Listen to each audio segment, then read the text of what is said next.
장모님은 혼자 씻을 수 있다고 했지만 저는 장모님이 쓰러질까봐 걱정이 된다고 하면서 장모님을 씻겨드렸어요. 장모님은 나 안 씻고 싶은데 이런 말씀을 하셨습니다. 나중에 장모님께 물어봤더니 나에게 이런 일이 일어날 줄은 꿈에도 몰랐습니다. 살다 보니 정말 별일이 다 있군요. 이제 30 좀 넘은 남자입니다. 결혼한 지는 2년 되었고 아직 아이는 없습니다. 저는 부모님, 형제들과 사이가 좋지 않아 20대 중반부터 고아나 마찬가지가 되었어요. 그런 저에게 장모님과 처형은 저를 따뜻하게 감싸주는 가족이 되어 주었죠. 장모님과 나의 관계가 이렇게 되고 나서 장모님은 저를 더 따뜻하게 대해줍니다. 아내와 연애하는 기간에도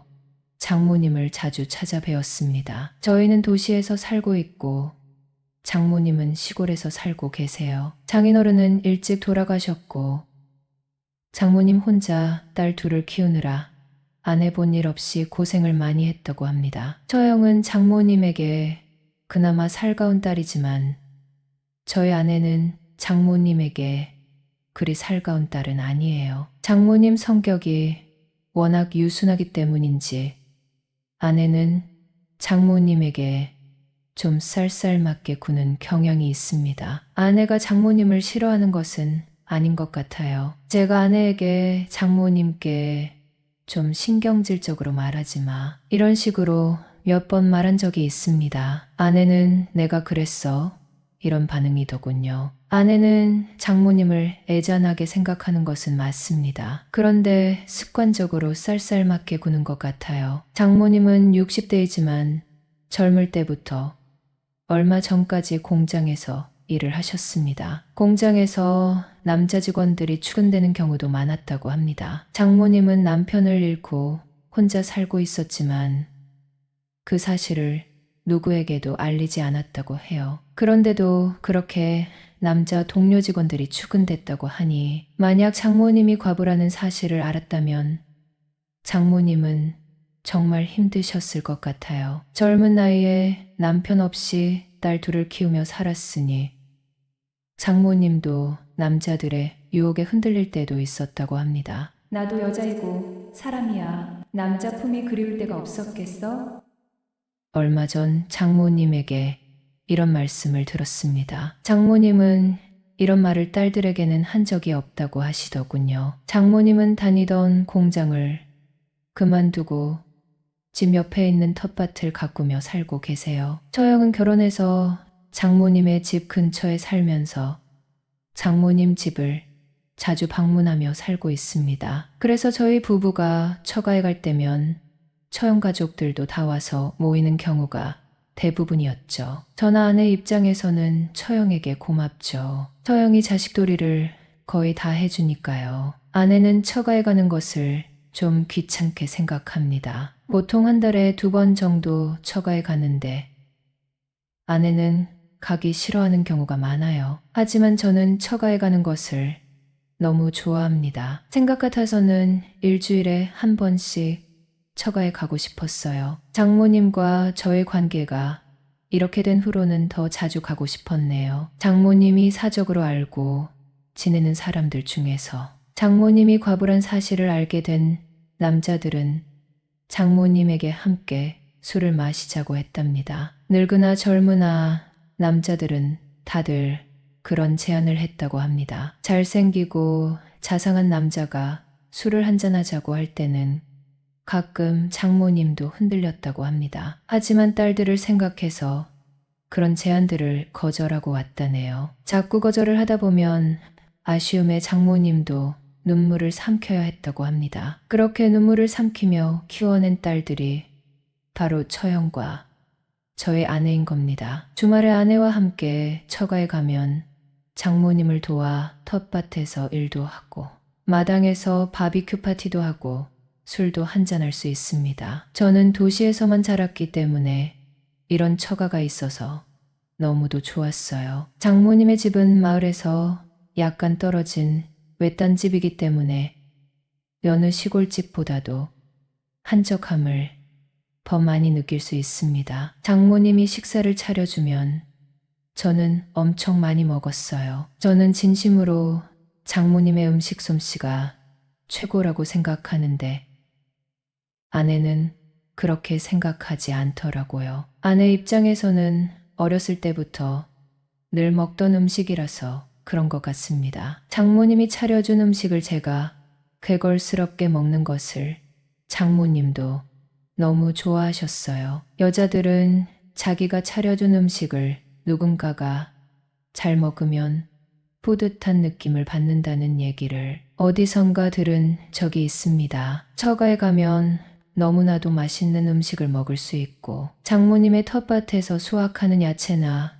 과일을 가지고 올 수 있어서 너무 좋았기 때문에 저는 처가에 갈 때마다 장모님께 용돈을 드리고 왔어요. 장모님은 제가 드리는 용돈이 가게에 적지 않은 도움이 된다고 하셨습니다. 지난 여름에 퇴근해서 집에 들어왔더니 아내는 툴툴거리며 말을 하더라고요. 주말에 장모님이 밭에서 할 일이 있다고 저희에게 오라고 했답니다. 주말에 가면 되지 그러냐 했더니 아내는 그 주말에는 토요일까지 출근을 해야 하는데 하루 쉬는 일요일에 가서 밭일을 하면 너무 힘들 것 같다는 얘기였어요. 그럼 내가 혼자 다녀오겠다고 했더니 아내는 얼굴 표정이 밝아지면서 저에게 너무 고맙다고 하더군요. 혼자 다녀오는 거 어렵지 않다고 했더니 아내는 우리 엄마 많이 생각해줘서 너무 고마워.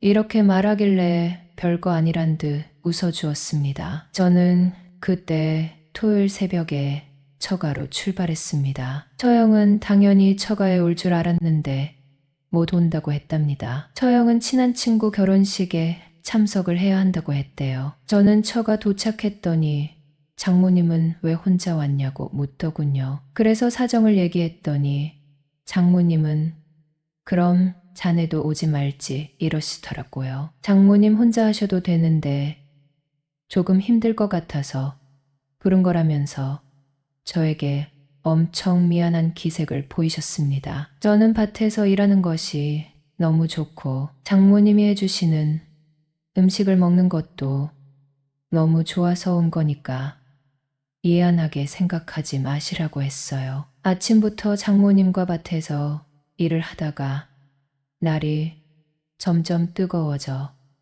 잠시 쉬기 위해 창고에 들어갔습니다. 땀을 한번 씻어내고 싶어서 저는 나당 수도가에 가서 물 샤워를 했어요. 생각해보니 제가 수건을 안 가지고 왔더군요. 어쩌나 하고 생각하고 있는데 장모님이 수건을 가져다 주셨습니다. 저를 쳐다보기 민망한지 뒷걸음질로 수건을 가져다 주셨죠. 저는 수건으로 물기를 닦고 다시 옷을 입었습니다. 땀에 젖은 옷이었지만 어차피 밭일을 하면 또 옷이 땀에 젖을 테니 순간의 찝찝함만 참으면 되니까 그 옷을 다시 입었습니다. 다시 밭에서 장모님과 함께 일을 하고 있는데 멀리서 백고동 소리 같은 것이 들리더군요. 뭔가에서 주위를 두리번거리고 있는데 저 멀리서 장모님이 쭈그리고 앉아있는 모습이 보였습니다. 장모님이 방귀를 뀌었던 것이었습니다. 장모님은 저와 눈이 마주치자 눈웃음을 치더군요. 저도 멋쩍어 웃을 수밖에 없었어요. 잠시 후에 장모님은 바지를 축혀 올리는 것 같았습니다. 밭에서 일을 하다가 풀에 가려진 채로 장모님은 소변을 보셨나 봐요. 찌는 듯한 더위에 일을 하다가 일이 끝나갈 무렵 농기구를 정리하고 장모님께 들어가자고 말을 했더니 장모님은 쭈그리고 앉은 채로 일어나지 못하고 계셨어요. 장모님은 좀 어지럽다고 하시며 일으켜 달라고 하셨습니다. 저는 걱정이 되어 얼른 장모님께 달려가서 팔을 잡아 일으켜 드렸죠. 장모님을 부축해서 집으로 들어가는데 장모님은 몇 번 다리에 힘이 풀려서 주저앉으려 하시더군요. 안 되겠다 싶어서 저는 장모님을 업고 집으로 들어갔습니다. 집으로 들어가서 장모님께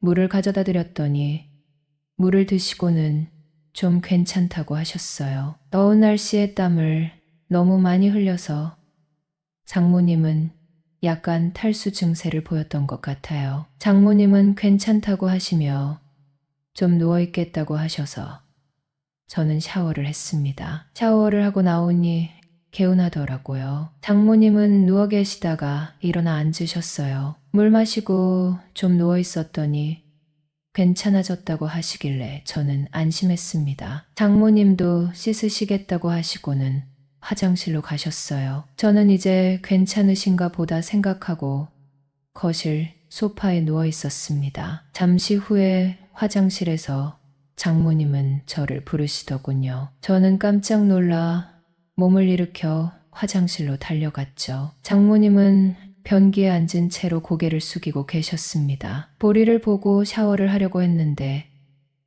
갑자기 또 어지러워서 일어나지를 못하겠다고 하시는 거예요. 그래서 저는 장모님을 부축해서 일으켜 드렸습니다. 장모님은 땀을 많이 흘려서 씻어야 한다고 하시길래 알겠다고 하며 제가 도와드렸습니다. 찬물이 몸에 닿으니 어지러움이 모두 날아가는 것 같다는 장모님의 말씀에 저는 안심했어요. 장모님은 저에게 나가봐도 된다고 하셨지만 저는 장모님이 쓰러지면 어쩌나 하는 마음에 옆에 있었습니다. 장모님은 찬물을 몸에 뿌리고 있는 모습을 보다가 저도 모르게 장모님을 안아드렸습니다. 장모님은 기겁을 하셨어요. 아까 보리를 보고 뒤처리도 못했다며 잠시만 이 말을 반복하셨어요. 나중에 생각해보니까 그 상황에서 장모님이 잠시만 이런 말을 하셨다는 건 무슨 뜻이었는지 의문이 생겼습니다. 하지만 장모님에게 물어보지는 못했죠. 장모님과 일을 마치고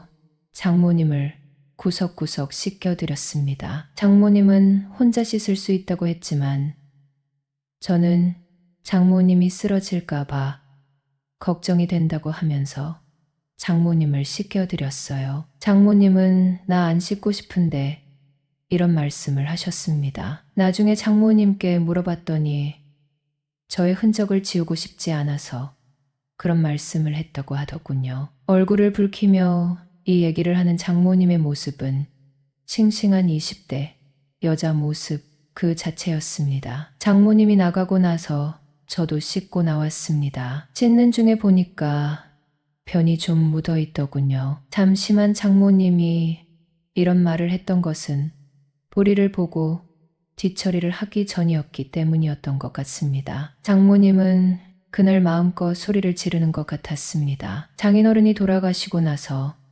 남자를 사귄 적이 없으니 몇 년 만에 남자의 품에 안긴 것인지 기억도 나지 않는다고 하더군요. 그동안 쌓인 한을 제대로 풀기 위해 소리를 질렀다고 합니다. 그날 이후로 주말에 아내가 처가에 안 갔으면 하고 바랬어요. 아내가 처가에 가는 것에 대해 조금이라도 귀찮은 기색이 보이면 혼자 다녀오겠다고 했죠. 아내는 저에게 고마워했습니다. 아내가 저한테 미안해서 안 되겠다고 하며 처가에 함께 간다고 할 때는 안 미안해도 되는데 이런 아쉬움을 안고 아내와 함께 처가에 갔죠. 처가에 저 혼자 갈 때는 너무 신이 납니다. 장모님이 사는 집은 마을에서 약간 떨어져 있는 외딴 집이었기 때문에 너무도 자유로우니까요. 제가 다가가면 장모님은 언제나 두 팔 벌려 하영해 주십니다. 집안에서는 물론이고 밭에서도 말이죠. 장모님과 즐거운 시간을 보내고 장모님이 차려준 맛있는 음식을 잔뜩 먹고 나면 깊은 잠에 빠져들게 됩니다. 푹 자고 일어나면 쌓여있던 피로가 모두 풀리는 것 같습니다. 제가 관리하는 건물에 42살 식당 아줌마가 새로 왔습니다. 진짜 키는 163cm에 약간 통통하긴 한데 하체가 튼실하고 외국 사람처럼 글래머스런 체질인데 딱 제 이상형입니다. 식당 아줌마가 일찍 결혼했다 보니 나이도 젊은 편인데다가 미모도 꽤 훌륭합니다. 흔히들 미시라고들 하죠. 되게 매력있고 아줌마임에도 남자들이 많이 달려들 것 같이 생겼습니다. 그녀의 첫인상은 웃는 모습이 너무 이뻤습니다. 은은한 갈색빛으로 염색한 긴 생머리와 통통한 듯 하면서도 육감적인 몸매, 금발미녀처럼 하얀 피부가 너무 이뻤습니다. 순간 아줌마한테 야릇한 감정을 느끼고 이러면 안 된다, 안 된다 하고 참았습니다. 저도 어릴 때부터 여자 만날 만큼 만나보고 사생활이 깨끗한 사람도 아닌데 아줌마를 처음 본 순간부터 지금까지 그녀만 쳐다보면 너무 설레어서 미치겠습니다. 아줌마 손가락에 끼워져 있던 결혼 반지를 처음 본 순간 유부녀라는 생각에 크게 실망을 했었지만 아줌마 입에서 직접 이혼했다는 소리를 듣고는 좋아하는 마음이 걷잡을 수 없을 정도로 점점 더 커지더군요. 그분 보고 마음이 설레인 지 벌써 6개월이 다 되어 가네요. 웃는 모습도 너무 이쁘고 식당에서 일할 때 손님분들께 친절하게 대하는데 어쩔 땐 손님한테 질투를 느낀 적도 있네요. 하루하루 마음은 더 커져만 가고 보고 싶을 땐 아줌마 카톡 프로필 사진 보고 있고 퇴근할 때 식당에 들릴까 말까 고민하다 그냥 집으로 돌아가고 포기하고 싶어도 쉽게 포기가 안 되네요. 근데 또 아줌마는 남자가 필요한 일에는 항상 저한테 제일 먼저 연락을 해요. 물론 처음에는 관리인이어서 하는 거였겠지만 지금은 혼자 사는 제가 안타깝다며 저녁밥도 매일 챙겨줍니다. 그리고 아줌마 기분 좋을 일 있을 때는 1인분에 3,000원 하는 돼지갈비도 종종 사주세요. 안녕하세요. 저는 올해 28살이고 전문대 졸업 후 마음에 드는 직장을 구하지 못한 차에 공인중개사 자격증을 취득해 부동산 일을 하고 있네요. 대학가 동네에서 원룸 임대를 주로 하는 편인데 운이 좋을 때는 건물 매매를 하기도 하고 주변 원룸 건물 관리를 맡아 하면서 먹고 살고 있는 평범한 청년입니다. 하루는 내가 관리하는 곳 중 한 곳이 상가 건물인데 1층에 새로운 세입자가 들어왔다면서 주인이 연락이 와서 깨끗한 식당을 한다고 해서 세를 놓긴 놨는데 혹시나 더럽게 사용하면 어쩌나 불안하다면서 한번 찾아가 보라고 해서 가계약 상태였지만 세입자가 식당 물품을 미리 넣어 놓는다길래 찾아가 봤어요. 나는 당연히 식당 주인이 좀 나이 있으신 분 아줌마일 거라고 생각했는데 40대 초반 같은데 허리가 완전 개미허리에 피부도 엄청 좋은 거였다. 전에 하던 가게에서 비품을 몇 개 가져다 놓고 청소를 하고 있는데 그날따라 더워서인지 얇은 회색 원피스가 땀에 흠뻑 젖어 몸에 딱 달라붙은 모습을 보고 있자니 솔직히 40대 아줌마를 보고 처음으로 여자로 다가왔다. 서로 인사를 나누고 더운데 고생한다며 시원한 레츠비를 하나씩 나눠 마시고 관리인이라며 연락처를 줬더니 주인한테 말씀 많이 들었다면서 벌써 내 연락처를 관리인이라고 저장해 두었다고 했다.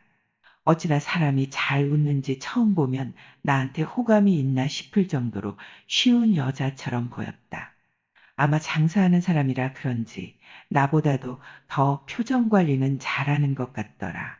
아줌마는 그 이후로 하루에도 몇 번씩 연락이 와서는 에어컨 실외기 구멍을 어디로 뚫어야 하냐, 주방을 만들어야 하는데 하수구를 어느 방향으로 빼야 하느냐, 간판 크기는 어느 정도 하면 좋겠느냐, 시도 때도 없이 자주 연락이 왔다. 가끔 한가한 시간에는 가게로 찾아가 봐주기도 했고 공사하는 분들께는 내가 서방이라도 되는 양 잘 부탁한다는 이야기까지 했다. 근데 그런 게 고마웠던지 가끔 저녁 시간에 퇴근할 때쯤 아무런 이유 없이 전화 와서는 맛있는 거 만들어 놨으니 저녁 먹고 가라고 연락이 오거나 오후에 혼자 있으니 심심하다며 지나가는 길이면 식당에 와서 커피 한잔 하라고 먼저 연락이 오기도 했다. 알고 보니 아줌마는 3달 전 이혼하고 식당도 처음이었고 모든 게 처음이라 나에게 의지를 많이 했는데 내가 큰 도움이 되었다고 했다. 식당 비품도 친구 식당이 망해 정리하면서 필요한 거 있으면 가져가라고 해서 가져다 놓은 것이었다. 한 번은 아줌마가 비도 오고 손님도 없어 심심하다면서 오라고 하더니 자연스럽게 술도 같이 한잔 하게 되었다. 조금 친해지긴 했지만 아줌마는 노골적인 질문을 해왔다. 여자친구는 있느냐? 언제 헤어졌느냐? 얼마 전 여친이랑 헤어졌다니깐. 또 왜 헤어졌냐?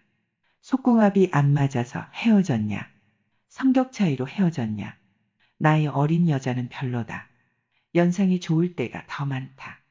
앞으로는 어린 여자보다 나이 많은 여자를 만나야 사랑받는다는 둥. 딱 봐도 나한테 관심 있어 보이는 눈치였다.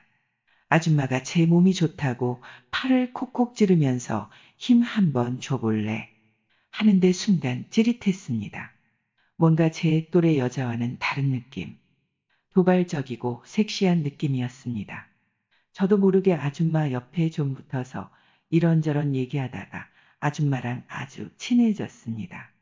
약간 넋두리 같은 말도 하더군요. 자기는 일찍 결혼해서 연애도 제대로 못 해보고 애 키운다고 좋은 시절 다 보내고 나서야 남편애도 사실을 알고 얼마 전 이혼했다고요.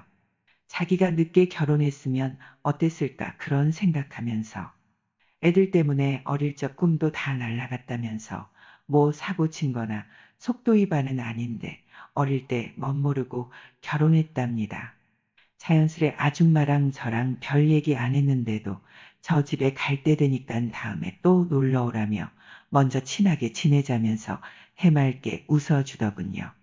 유부녀가 아니고 돌싱이라는 소리도 들었고 그날 마음에 뭔가 꽂혔습니다. 나도 혼자 자취하는데 늘 저녁을 챙겨줘서 고맙기도 했고 아줌마가 예뻐서 어떤 말을 해도 기분 나쁘지 않고 오히려 언제 한번 대시해볼까. 어린 여자 같았으면 너 나 좋아하냐? 나랑 사귈래? 쉽게 툭 던져볼 텐데.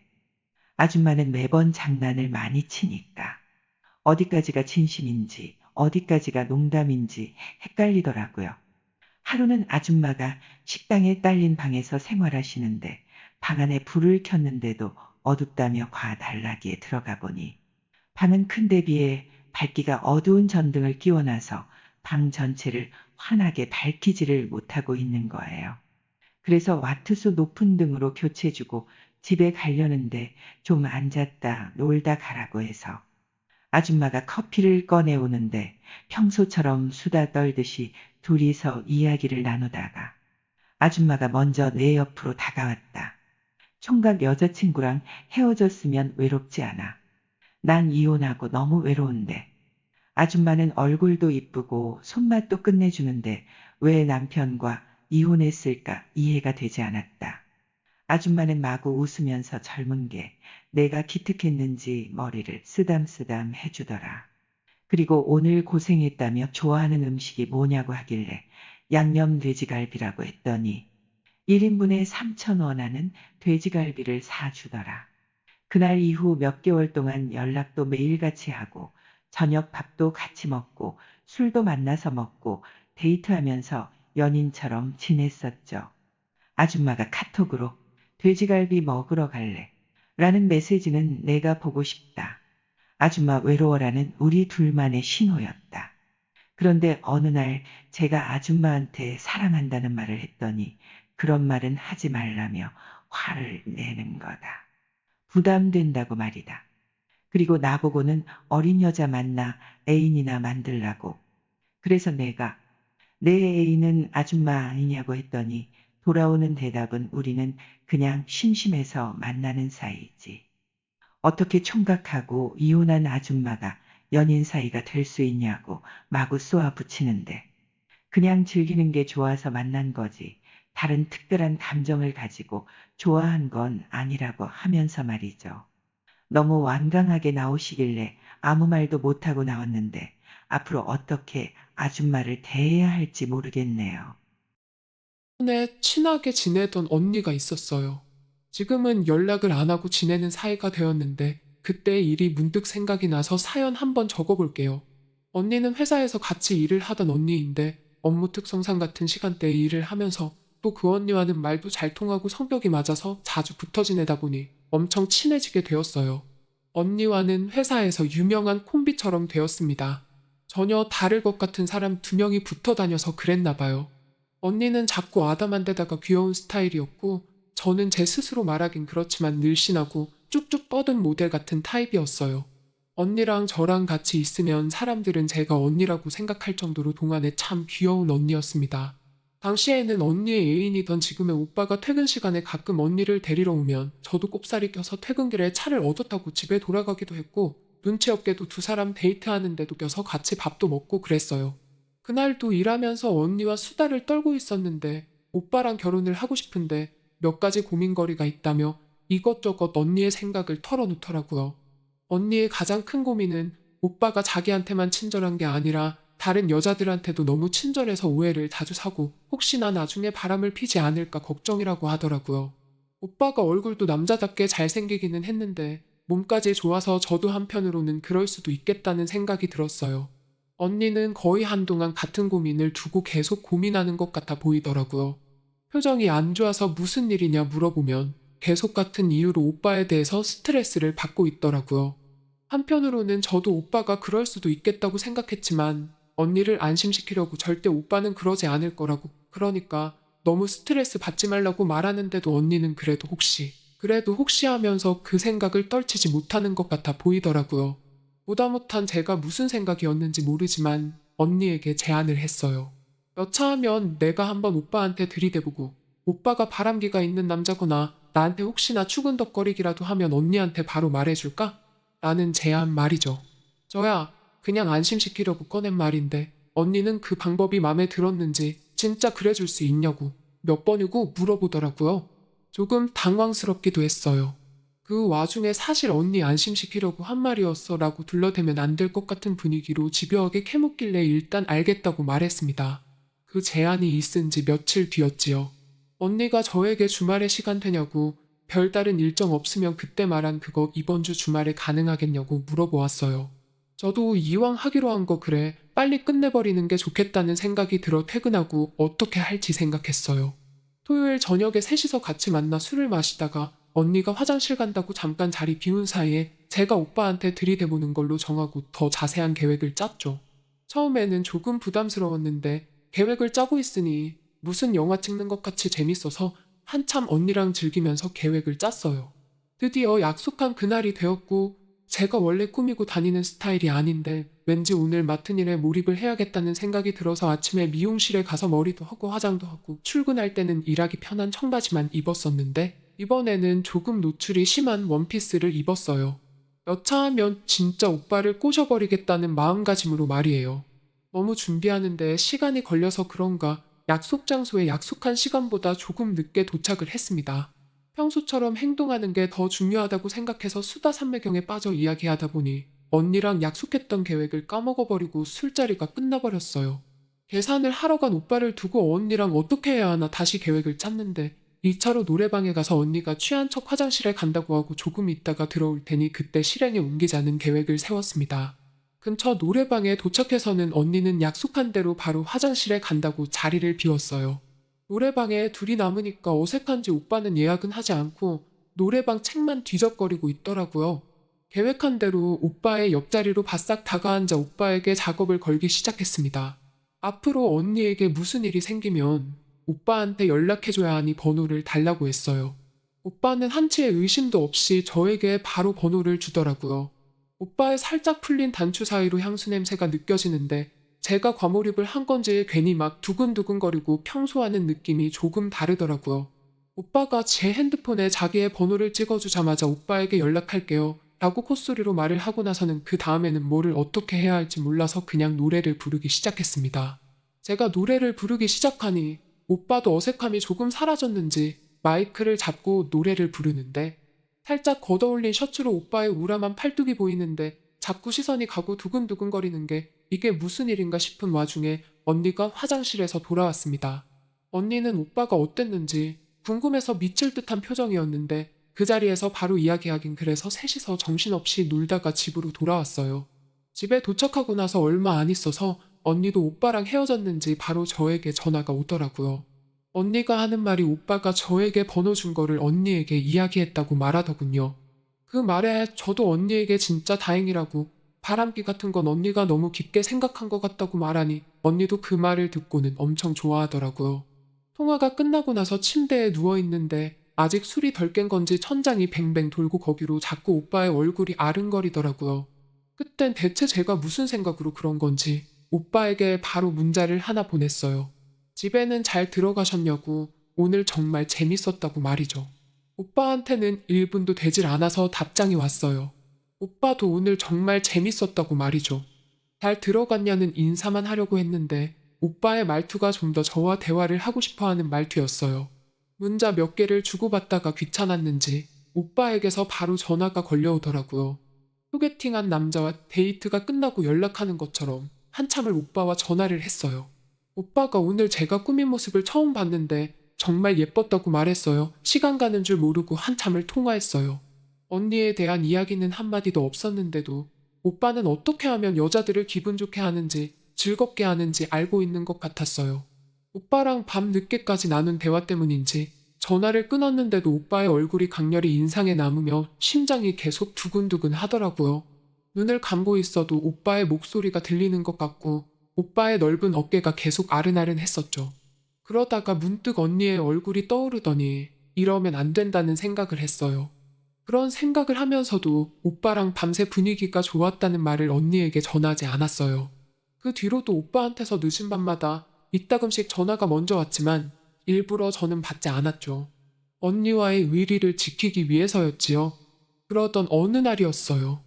회사에서 언니를 만났는데 항상 밝은 모습만 보여주던 언니가 그날따라 축 처져 보이고 기분이 너무 안 좋아 보이더라고요. 무슨 일 있냐고 물어봤더니 오빠랑 엄청 크게 다투었다고 하더라고요.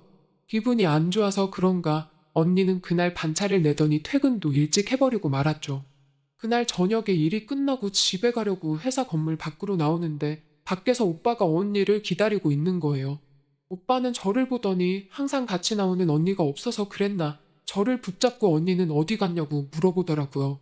기분이 안 좋아서 먼저 갔다고 하기엔 조금 그래서 아무것도 모르는 척 언니는 컨디션이 안 좋다고 일찍 퇴근했다고 말해줬어요. 오빠가 차로 저를 바래다 준다고 했는데 왠지 그러면 안 될 것 같아서 싫다고 했더니 오빠가 심각한 표정으로 상담 좀 해줄 수 있냐고 물어보더라고요. 심각해 보이는 오빠의 표정에 마지못해 알겠다고 대답하고 저녁도 안 먹고 바로 호프집으로 들어가게 되었어요. 심각한 표정으로 고민을 털어놓는 오빠의 이야기를 들어보니 언니가 오빠가 일상생활이 안 될 정도로 너무 집착을 한다는 이야기를 하더라고요. 문자 답장이 조금이라도 늦으면 바로 전화를 하고 전화를 받아도 무언가 의심쩍으면 전화를 바로 끊고는 영상통화를 걸어온다고 하더라고요. 오빠는 회사에 있어서 목소리를 작게 받은 거라 설명해도 막무가내로 영상통화 받을 때까지 계속 전화를 한다고 하고요.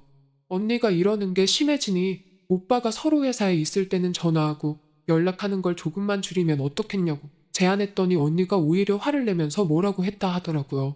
언니의 성격이기 때문에 제가 어떻게 해줄 수 있는 말은 없었고 그래도 언니가 오빠를 많이 좋아한다는 건 옆에서 지켜본 내가 제일 잘 안다고. 언니가 오빠가 너무 멋지고 너무 사랑하기 때문에 그러는 거라면서 이해해달라고 이야기를 해줬습니다. 이야기하면서 술이 한 잔 두 잔 들어가니 오빠는 오빠대로 그동안 언니랑 만나면서 있던 불만을 말하고 저는 해명 아닌 해명을 해주느라 무슨 말을 하는지도 모르겠고 시간도 늦어지고 있으니 이만 집에 들어가자고 했어요. 오빠가 시계를 보더니 저랑 이야기하느라 시간 가는 줄 몰랐다고 자리에서 일어났죠. 잠깐 화장실에 가서 화장을 고치고 나오는데 계산대 앞에 오빠가 이미 계산을 하고 있더라고요. 오빠도 항상 밝고 얼굴에 미소가 사라지지 않는 사람인데 그날따라 어깨도 축 처져 있고 표정은 어둡고 그런 게 자꾸 마음에 걸리더라고요. 저는 무슨 생각인지 오빠의 뒤로 살금살금 다가가 뒤에서 오빠를 와라 끌어안았습니다. 오빠가 흠칫 놀라는 게 느껴졌어요. 당황한 오빠는 그대로 얼어붙어서 움직이지 못하고 있었고요. 저도 제가 그때 무슨 생각으로 오빠를 껴안았는지 모르겠네요. 안기는 순간 갑자기 술이 확 깨는데 오빠의 등이 너무 넓고 뒤쪽인데도 은은하게 향수 냄새가 나는 게 너무 좋고 왠지 떨어지기가 싫어서 그대로 한참을 그러고 있었어요. 오빠는 어쩔 줄을 모르고 있었지만 오빠도 저를 구태여 밀어내지는 않았습니다. 대리를 부르고 기다리는 오빠 옆에 서서 서로 말없이 먼 곳만 바라보고 있는데 오빠가 대뜸 저한테 방금 가게 안에서 자기를 왜 껴하는 거냐고 물어봤어요. 저도 제가 왜 그랬는지 모르니 정말 저도 모르겠어요. 라고 대답을 했죠. 또다시 정적이 흐르고 있는데 오빠가 제 팔을 갑자기 당기면서 오빠의 품으로 쏙 들어가게 되었습니다. 오빠의 가슴팍은 등보다 훨씬 더 따뜻했고 냄새도 좋았어요. 오빠의 심장 박동 소리가 그대로 전해지는데 저도 덩달아 가슴이 두근두근 하더라고요. 그렇게 오빠는 대리를 취소시키고 우리 두 사람은 근처의 모텔로 향했습니다. 방 입구에서부터 정신없이 서로를 느끼고 있었는데 오빠가 갑자기 제정신을 차린 건지 저를 확 밀쳐냈어요. 그러더니 오빠는 의심 가득한 눈초리로 갑자기 제가 자기한테 이럴 리가 없다고 말하더라고요. 오빠는 제가 전화번호를 먼저 물어보고 그날 밤 밤새 전화를 한 것부터 아무런 이유도 설명을 못한 채 오늘 제가 오빠를 뒤에서 껴안은 것까지 너무 갑작스럽게 일어난 일이라며 비교적 정확한 의심을 하고 있었죠. 언니의 광적인 집착 때문인지 이게 언니가 파놓은 함정이지 않겠냐고 걱정하더라고요. 한참 뜨겁게 불타는 상황에 오빠의 그런 행동이 찬물을 끼얹었지만 한참 달아오른 저도 많이 급했었나 봐요. 오빠에게 가방을 활짝 벌려 안쪽을 보여주고는 보라고 이 상황을 녹음할 것도 아무것도 없고 나도 오빠가 맘에 든다고 이미 여기까지 와 이런 짓을 하고 있는데 제가 그걸 언니한테 말해서 뭐 하겠냐고요. 외투며 옷이며 주머니가 달린 건 홀랑 벗어던져서 주머니 안까지 확인시켜주고 오늘 일로 언니랑 헤어지게 되면 제가 책임져 주겠다고 다시 막무가내로 오빠에게 달려들었죠. 오빠의 바람기를 확인하기 위해 언니랑 세운 계획이지만 그 계획은 결국 오빠와 저를 하나로 묶어주는 계기가 되었습니다. 저도 사실 잘생기고 상냥한 오빠에게 강하게 끌리고 있었고 오빠에 대한 마음이 있었던 것 같아요. 그날로부터 저는 종종 오빠에게 먼저 연락을 했지만 오빠와 다시 데이트를 하는 일은 없었습니다. 결국 오빠는 언니에게 항복을 했고 오빠는 언니가 어디서 지켜보고 있을지도 모른다는 생각에 저를 만나는 걸 더 조심하더라고요. 그렇게 되니 언니와는 자연스럽게 소원하게 되었어요. 친하게 지내던 언니였는데 저도 잘못한 것이 있고 해서 아쉬운 마음은 있었지만 어쩔 수 없었습니다. 얼마 전 두 사람의 카카오톡 사진이 웨딩 촬영 사진으로 바뀌어 있는 걸 보니 아마 곧 결혼을 하지 않을까 싶어요. 두 사람이 오래오래 행복했으면 좋겠네요. 제가 30대 초반이던 시절의 이야기예요. 저는 부모님이 안 계세요. 살아계시는지 아니면 벌써 세상을 떠나셨는지 아무것도 모르죠. 흔히 말하는 고아거든요. 갓난쟁이던 시절부터 성인이 되던 그날까지 고아원에서 자랐어요. 하지만 누구보다 고운 심성으로 구김살 만회 없이 참 잘 자랐다고 자부해요. 주변 사람들조차 제가 먼저 제 사연을 들려주기 전까지는 저희 불우한 유년기를 전혀 짐작하지 못했을 정도로요. 오히려 근래에는 부모 사랑을 참 많이 받고 자란 것 같은 티가 난다는 소리를 종종 듣고 지내는 편이기도 하죠. 부모 사랑이라. 네, 그래요. 돌아보면 부모의 사랑을 과분할 정도로 많이 받으면서 지내왔죠. 저에게는 저를 가슴으로 품어준 엄마이자 훌륭한 시어머니가 계시거든요. 퇴직한 초등학교 교사 출신인 시어머니는 세상 누구보다 저를 아껴주는 분이었어요. 저에게는 없던 가족이 생겼기에 참 행복한 날들이었죠. 고속버스 운전기사인 남편도 참 가정적인 남편이자 아들이었어요. 힘겨웠던 유년기를 보상이라도 하듯 더할 나위 없이 행복한 삶이었죠. 하지만 하늘도 무심하시지. 마냥 행복한 결혼 생활을 누리던 저에게 닥쳐온 갑작스러운 이별. 고속버스 운전기사인 남편이 불의의 교통사고를 당해 너무 일찍, 너무 안타깝게 세상을 떠나버리고야 말았어요. 사랑하는 남편의 장례를 무슨 정신으로 치렀는지도 모르는 저에게는 마음을 추스를 겨를조차 주어지지 않았죠. 에이미야, 어디 가니? 출근해야죠. 경조사 휴가가 마음처럼 길지는 않더라고요. 걱정 마세요, 어머님. 씩씩하게 일 잘하고 조문 왔던 분들께도 하나하나 감사 인사 빼먹지 않고 드리고 그렇게 하루 열심히 보내고 올게요. 출근이 뭔데? 제 발음이 좀 이상했나요? 출근이요, 출근. 회사에 일하러 가는 거. 아, 그렇지, 출근. 조심해서 다녀오렴. 네, 어머님. 밑반찬 냉장고에 넣어뒀으니까 끼니 꼭 챙겨 드시고요. 그럼 다녀오겠습니다. 어딜 간다고? 이 오밤중에? 오밤중이라뇨? 가지 말고 밥 줘. 나 배고파. 방금 아침 드셨잖... 어머님, 정말 혹시나, 아주 혹시나 해서 물어보는 거니까 오해하지 말고 들으세요. 저 알아보시겠어요? 제 이름 기억나요? 유관순? 그건 위인 이름이고요. 제 이름 진짜 모르세요? 맞다. 신사입니다. 잠깐 헷갈렸네. 그것도 제 이름은 아닌데. 안 되겠어요. 옷 입으세요. 얼른 병원부터 가요, 우리. 싫어. 주사 무서워. 밥이나 줘. 나 배고파. 사고로 남편을 잃은 충격을 미처 다스릴 겨를도 없이 시어머니가 어린 아이가 되어버렸어요. 한창 젊은 아들을 부모보다 먼저 떠나보낸 충격으로 인해 덜컥 치매에 걸려버린 거였죠. 현실을 받아들일 수 없던 저는 유명한 병원이란 병원을 다 돌아다니면서 시어머니의 검사를 맡겼어요. 그러나 매번 치매라는 똑같은 진단만 받아들고 돌아설 뿐이었죠. 하는 수 없이 시어머니의 치매를 인정한 다음으로는 공포가 찾아왔어요. 하늘 아래 저에게는 딱 2명이었던 식구 중 남편은 불의의 사고로 떠났고, 이대로 시어머니가 저를 알아보지 못하게 된다면 저는 또다시 가족 하나 없는 처지가 되어버릴까 봐서요. 하지만 참 다행스럽게도 너무 감사하게도 시어머니는 저의 이름을 교과서에 나오는 위인들 이름으로 헷갈려도 제가 당신의 며느리라는 사실만큼은 분명하게 기억해 주셨어요. 우리가 친모녀지간이 부럽지 않을 만큼 깊은 정과 사랑을 나누며 지내온 사이라는 것만큼은 절대 있는 법이 없었어요. 그런 시어머니를 마주하며 저는 강해지기로 다짐했어요. 그리고 약속했어요. 치매가 아무리 주변 사람들을 지치게 만드는 독한 병이라 할지라도 저에게는 친부모, 그 자체나 다름없는 시어머니를 평생 잘 모시고 살겠다고 시어머니와 새끼손가락 꼭 걸면서요. 그러던 어느 날 시어머니와 한 동네에 살고 있던 시고모가 저를 찾아왔어요. 평소 왕래도 별로 없던 시고모는 아직 젊은 나이에 과부가 되어버린 제가 치매 시어머니를 모시고 살겠다며 나서는 모습이 무척이나 안타깝게 느껴졌던 모양이었어요. 그래서 저에게 뜻밖의 제안을 건네왔죠.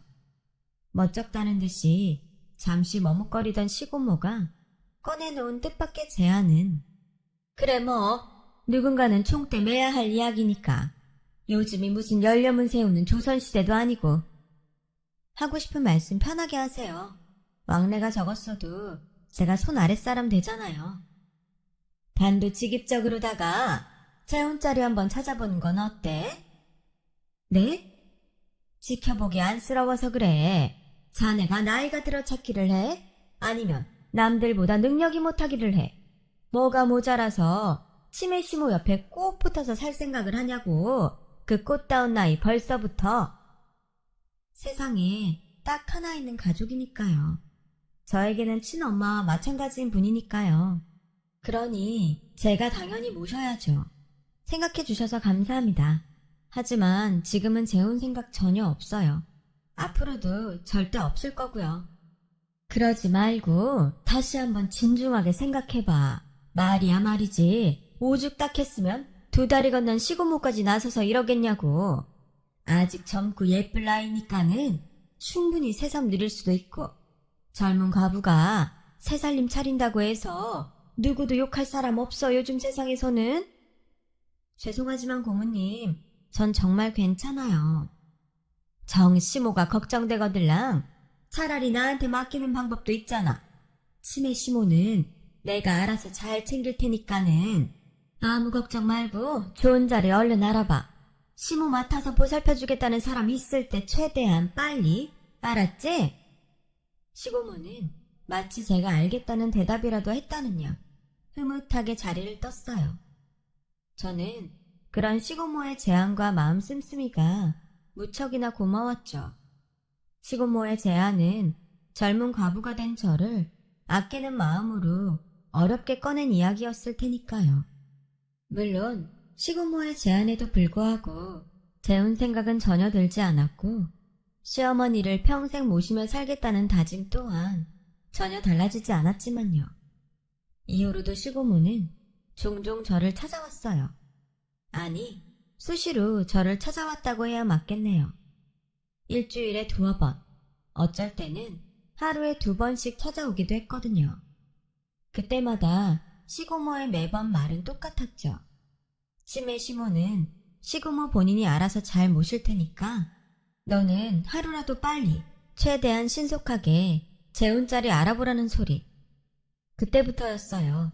시고모의 행동을 호의로 받아들이고 있던 제가 슬슬 불쾌함을 느끼기 시작했던 것.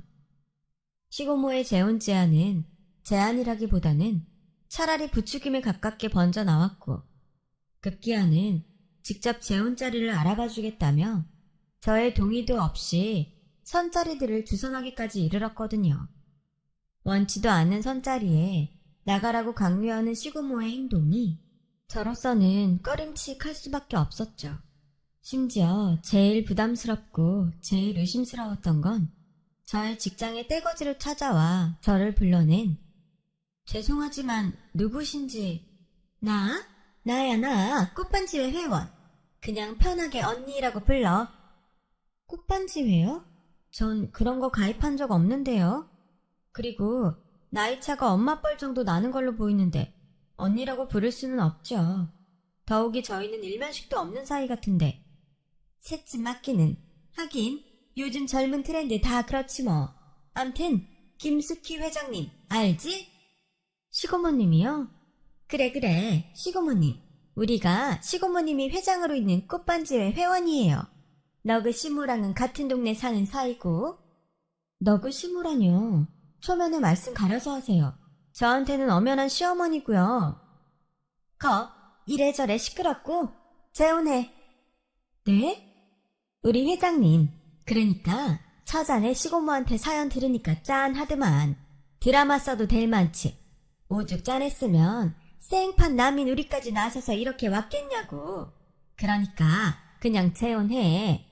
너 그 시모는 우리 회장님이 잘 보살펴 준다잖아. 저기요, 듣자니까 계속 너그시모 불쾌하네요. 아무리 시고모님 지인이라도 저랑은 일면식도 없는 사이인데 직장까지 불쑥 찾아와서 이러는 것도 불쾌하고요. 남의 가정사에 감나라 배나라 하는 것도 도리가 아닌 것 같네요. 앞으로는 찾아오지 마세요. 재혼을 하겠다고 떡하니 약속을 해줘야 우리가 앞으로 안 찾아오지. 재혼 생각 절대 없고요. 여기 사람들 근무하는 직장이니까 나가달라고요. 업무 방해로 큰 봉변 치르기 전에. 지금 이 상황이 이해가 가시나요?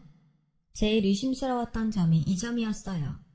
시모가 회장으로 있는 모임 회원 아줌마들이 생전 일면식도 없던 저의 직장까지 무단으로 쫓아다녀가면서 재혼을 거의 강요하듯 부추겼다는 점이었어요. 시고모가 회원들을 사주했다고 판단을 내린 저는 결국 시고모의 연락을 피하기 시작했죠. 무슨 꿍꿍이로 저러는지 정확한 목적도 모르는 데다가 이해조차 할 수 없는 시고모의 이상한 행동에 더 이상은 휘둘려서는 안 된다는 본능적인 위험을 감지했거든요. 그렇다고 시고모의 목적을 밝혀내기 위한 행동에 나설 여유는 저에게는 없었어요. 직장일도 있었고 치매 시어머니 보살피는 일도 있었으니까요. 몸이 2개여도 모자랄 지경이었어요. 그렇게 시고모를 향한 의심만 퍽퍽 쌓여가던 어느 날 저는 직장일로 갑작스런 장기 긴급 출장을 떠나게 되었어요. 2달 남짓한 기간 동안 지방에 내려가 꼬박 머물러야만 하는 상황이었죠. 당연히 치매 시어머니의 안위가 걱정이었던 저는 치매 전문 간병인을 붙여놓고 출장을 떠났어요. 그런데 출장을 떠나고부터 몇 주 뒤, 업무로 한창 바쁘던 저에게 치매 전문 간병인으로부터 참 희한한 문자가 한 통 도착했어요.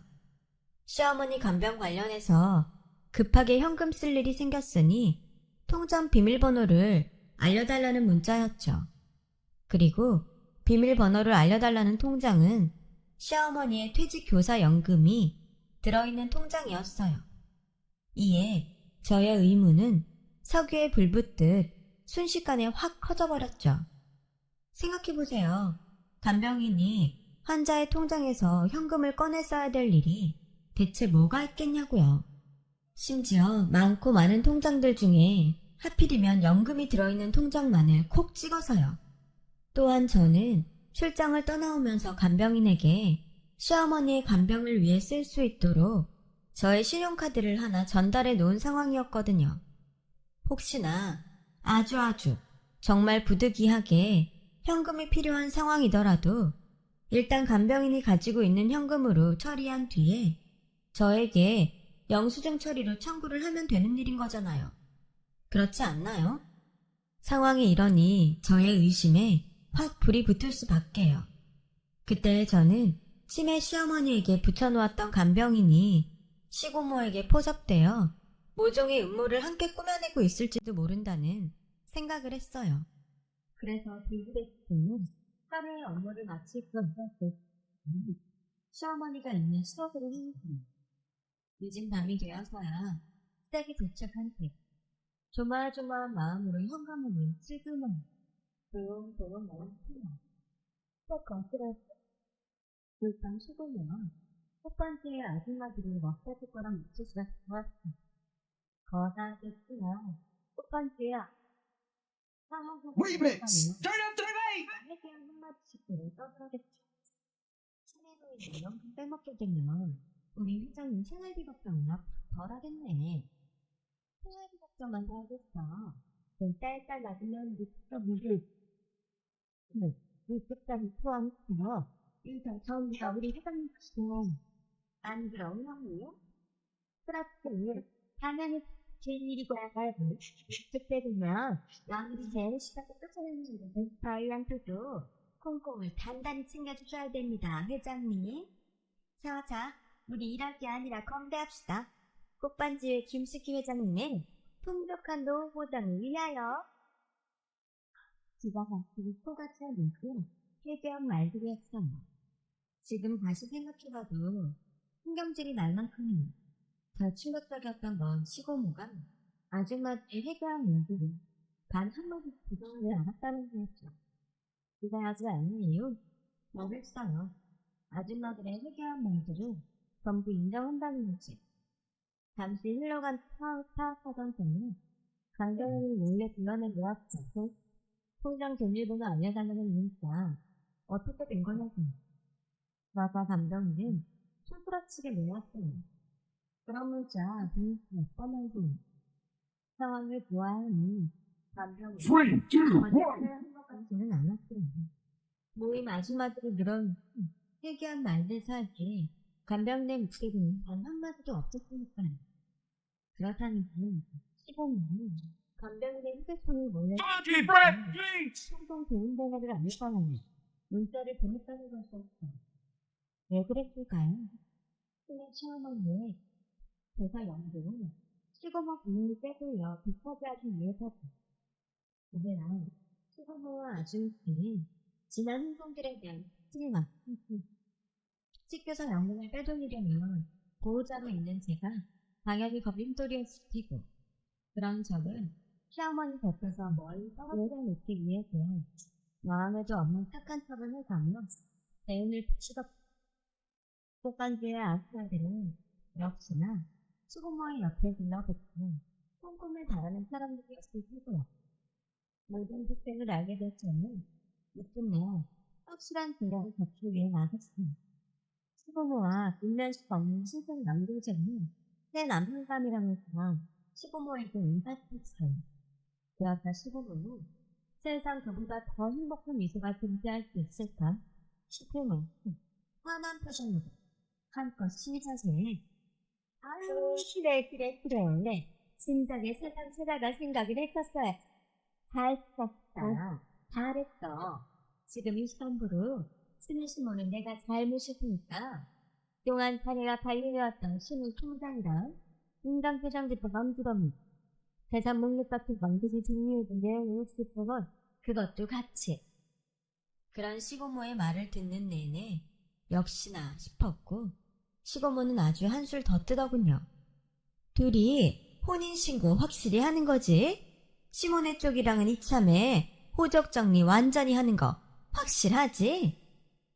호적 정리가 그렇게 급한 건가요? 저희 아직 식도 안 올렸는데. 죽은 남편 호적 품고 있어 봤자 새 가정 꾸리는데 걸림돌밖에 안 돼요. 이럴 게 아니라 당장 동사무소 가자꾸나. 시모 쪽 호적 정리하러. 좀 이상하네요. 시어머니 쪽에 붙어있는 제 호적 정리한 다음에 자식 하나 안 남은 시어머니의 재산을 혼자 독차지하려는 것처럼. 얘는 무슨 농담을 그렇게 무섭게. 어른 놀리는 거 아니에요. 나 얼른 일어나라니까는. 호적 정리하러 가게. 순서를 자꾸 틀리고 있잖아요. 그래서 의심이 자꾸만 확신이 되어가는 거고. 보통 신랑감을 데려오면 상대의 이름은 뭔지, 직업은 뭐고 어떻게 만났는지 그런 걸 먼저 묻는 게 일반적인 순서죠. 그런데 지금 시고모님은 제일 먼저 재산 얘기부터 꺼냈고 두 번째로는 호적 정리 얘기를 꺼내네요. 마치 정말로 재산을 노리는 사람처럼. 이러니 의심이 확신이 되어가는 수밖에요. 그러자 순간 사색이 된 시고모는 애써 손사래를 쳐가며 저의 의심을 부정했어요. 아유, 난 돈 그런 거 몰라요. 타고나기를 붙여야 붙여. 돈 욕심이 하나도 없는 붙여. 그러니 염려 놓으렴. 아, 그렇습니까? 하고 건조하게 대답한 저는 미리 준비한 서류들을 시고모 앞에 턱 올려놓았어요. 제가 관리하고 있던 치매 시어머니의 통장, 인감도장, 인감증명서, 그리고 집문서 등의 재산이었죠. 그것들을 발견하기 무섭게 시고모의 얼굴에 화사한 웃음꽃이 피어오르는 바로 그 순간 제가 서류 한 장을 더 꺼내놓았어요. 그리고 영문 모르는 채로 눈만 꿈뻑이는 시고모에게 경고했죠. 치매 시어머니를 평생 모시고 살겠다는 각오로 후견인을 신청했습니다. 그 각오의 증거로 받아온 후견인 증명 서류고요. 그게 무슨 뜻인지 알아요? 후견인인 제가 버젓이 있는 이상 당신은 시어머니 돈에 한 푼도 손댈 수 없다는 뜻이에요. 이제 좀 상황 파악이 되나요? 내가 당신 꿍꿍이 다 알고 이 자리 만들었다는 거? 나 참, 당체 무슨 소리를 해대는 건지. 새파랗게 어린 연애 자식이 어른한테 당신 해가면서 말이야. 너 그 시애미가 그따구로 가르치든? 계속 시치미를 떼시겠다? 아니, 시치미를 뗄 일이 있어야 떼든 말든 하지. 어디서 무슨 오해를 하고 왔는지는 모르겠는데 난 무죄야. 결백해. 내 남은 삶을 전부 걸고 너 그 시모의 재산에 아무 욕심도 품지 않았다고 맹세할게. 이제 됐지? 그렇게까지 잡아뗀다면야 제 입장에서도 별 수 없죠. 대꾸를 마친 저는 미리 연락해둔 간병인을 시고모 앞으로 불렀어요. 하지만 시고모는 결정적인 간병인의 등장에도 계속 시치미를 떼더군요. 간병하며 들은 사생활 이야기는 입 밖으로 내지 않는 것이 간병인으로서의 직업 원칙인 걸 시고모도 알고 있기 때문이었죠. 하지만 간병인은 아시죠? 원래는 간병하면서 들은 얘기는 입 밖으로 내어놓을 수 없다는 거. 알아요. 하지만 지금은 들려주셔야 해요. 제가 친엄마처럼 아끼는 시어머니의 안위가 걸려있는 일이거든요. 그래요. 솔직히 이번 일은 제 3자가 듣기에도 너무 회개한 일이라서 제 입장에서도 어쩔 수 없이 모두 말씀을 드려야겠네요. 그렇게 입을 열기 시작한 간병인은 제가 없는 사이 시어머니를 간병하며 듣고 보았던 시고모의 행적 전부를 고백했어요. 제가 출장을 떠나 있는 동안 시고모가 모임 아줌마들을 매일 시댁에 불러다 술판을 벌였고 아줌마들이 매번 떠들어대는 이야기는 시고모가 시어머니의 연금과 재산을 가져갈 거라는 이야기라는 거였어요. 시고모가 저를 재혼시켜 쫓아내고 재산을 독차지하기 위해 아줌마들까지 동원했던 일까지 전부를요. 간병인이 말을 마치고 제가 말했어요. 발칙하게도 간병인 휴대폰까지 몰래 훔쳐가지고 저한테 문자를 보냈더라고요. 시어머니 연금 통장 비밀번호 알려달라고. 무슨 소리야 그게? 난 눈이 침침해가지고서는 문자 같은 거 잘 못 보내. 휴대폰 같은 거 잘 쓸 줄도 모르고. 그래요? CCTV 화면 속에서는 손놀림이 아주 빠르던데. 간병인 휴대폰 훔치는 손놀림부터 통장 비밀번호 알려달라는 문자 보내는 손놀림까지 전부. 뭐? CCTV? 왜요? 혹시 제가 아무런 안전장치도 없이 시어머니 옆을 2달씩이나 떠났을까 봐서요? CCTV 정도는 당연히 설치해 놓는 거지. CCTV가 있다는 저의 말에 사색이 된 시고모는 안절부절 어쩔 줄 몰라 하다가 결국 냅다 주랭랑을 쳤어요. 도망치다 넘어져 뒹굴고 다리가 접질려 절뚝거리는 꼴사나운 모양새로요. 그렇게 저는 시고모의 마수로부터 치매 시어머니를 지켜내게 되었죠. 사실 CCTV 같은 건 없었어요. 어지간한 방법으로는 시고모의 시치미를 뚫어낼 수 없을 것 같길래 한번 던져본 말일 뿐이었고요. CCTV, 그 한마디에 사색이 되고 주랭랑을 쳐버릴 줄 저도 진짜 몰랐어요. 하긴 원래 도둑이 제발 저리는 법이라잖아요. 이후 몇 년의 시간이 흐른 지금은 시고모를 도왔던 동네 모임 아줌마들은 슈퍼도 편하게 못 다닐 지경이래요. 그들이 가는 곳마다 몹쓸 여편네들이라는 시선과 손가락질이 쏟아지기 때문이죠. 아예 이사를 간 사람도 있고요. 문제의 시고모는 집도 절도 없이 떠도는 신세가 되었어요. 시고모부가 동네 망신살 뻗쳐서 도저히 살 수가 없다며 이혼 소송을 걸었고, 한창 소송이 진행 중인 지금은 이혼 판결이 유력한 상태라네요. 저는 회사에서 임원으로 승진한 덕분에 새 집으로 이사를 왔어요. 전에 살던 집보다 훨씬 좋은 집에서 치매 시어머니를 극진하게 모시며 지내고 있어요. 시고모를 쫓아내던 날에 저를 도왔던 간병인은 치매 시어머니 전담 간병인으로 고용했어요. 그런 분이 또 없더라고요. 그래서 이모라고 부르며 잘 지내고 있어요. 제가 직장에서 열심히 일하는 동안 최선을 다해서 시어머니를 보살펴 주시는 이모님은 간병인 중 최고 대우를 받으며 일하고 계세요. 시어머니는 저와 이모님의 보살핌을 받아가며 안락한 노후를 보내고 있어요. 저는 앞으로도 시어머니를 평생 모시고 살 예정이고요. 천의 고아인 저에게 시어머니는 세상 단 하나이는 엄마니까요. 제 이야기 들어주셔서 고맙습니다. 어머니나 아버지 생각이 나시나요? 쑥스럽고 한번 망설여지더라도 주저없이 연락 한번 드려보세요. 마음이 따뜻한 하루가 되실 거예요. 여러분, 사연 댓글에 응원과 현명한 조언 부탁드려요. 좋아요와 구독은 저에게 큰 힘이 됩니다. 오늘도 좋은 일 가득하세요. 안녕하세요. 이제 50의 나이를 바라보고 있는 평범한 남자입니다. 저는 35살 때 부모님의 권유로 선자리에서 아내를 만나 결혼을 하였어요. 아내는 사업하시는 저희 아버지 회사와 거래하는 거래처 사장의 딸이었고, 아버지들 간의 약속으로 저희는 자연스럽게 결혼을 하게 되었어요. 부모님들의 정략 결혼이긴 했지만 저는 아내의 청순한 외모와 조신한 성격이 마음에 들었고, 결혼을 하면 내조를 받으며 잘 살 수 있을 거라는 확신이 들었습니다. 저희는 6개월 정도 만났는데 실제로 저희가 만난 건 손가락으로 꼽을 정도로 많지 않았어요. 제가 아버지의 회사에서 경영 수업을 받으며 일을 하느라 매우 바쁜 나날들을 보낼 때이기도 했고, 아내 역시 미술을 전공하여 아이를 가르치는 과외 일을 했는데 그때 당시 학생들 입시를 준비하느라 너무나 바빴기 때문이죠. 그렇게 짧은 연애를 하고 결혼을 하던 결혼식 당일에 장모님이 저에게 다가와서는 우리 진아가 좀 예민하네. 자네가 잘해주게. 라고 하시더군요. 저는 딸을 시집 보내는 부모의 높아심 정도일 거라 생각하며 걱정 마시라고 말씀드렸죠. 하지만 결혼을 하고 장모님의 그 말이 하루에도 수십 번씩 생각나게 될 줄 그때 미처 알지 못했습니다. 처음 저희의 신혼생활은 순탄했어요. 크게 아내와 부딪힌다든지 경제적으로 어렵다든지 그런 것들은 전혀 없었어요. 결혼하자마자 아이가 생겼기 때문에 저는 모든 부분을 아내가 편한 것으로 맞춰주었죠.